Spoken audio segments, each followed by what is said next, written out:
एक महिला जी की लीडरशिप घेते, जी CEO आहे किंवा कुठल्यातरी कंपनीमध्ये बॉस आहे, तर ती बॉस बनता तिच्यामध्ये ती पुरुष एनर्जी जेव्हा वाढते, तेव्हा ऑटोमॅटिकली तिच्यातली प्रेम आणि करुणा त्या गोष्टी कमी होतात. इवन याला आणखी पण काही गोष्टी कारणीभूत आहेत, जसं की ड्रिंक, स्मोकिंग ह्या गोष्टीसुद्धा याला कारणीभूत आहेत. आज महिला सर्रास ह्या गोष्टी करायला लागलेल्या आहेत. मी त्याच्या विरोधात नाही आहे. माझं म्हणणं फक्त एवढं आहे, की ॲट द सेम टाईम तुम्ही हे लक्षात ठेवलं पाहिजे, की तुमची जी कोअर एनर्जी आहे ती आहे शक्ती, मातृत्व, करुणा, प्रेम, माया हे सगळं तुमच्याकडे आहे.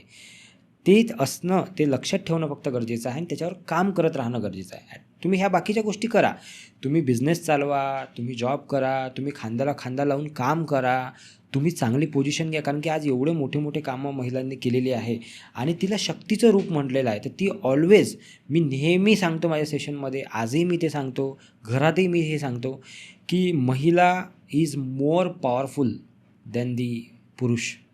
पुरुषांपेक्षा खूप जास्त पॉवरफुल आहे महिला. तिच्यामध्ये खूप सारी कॅपॅसिटी आहे, खूप साऱ्या गोष्टी आहेत. पण ती जोपर्यंत स्वतःला ओळखत नाही, तोपर्यंत ती त्या गोष्टी अचीव करू शकत नाही.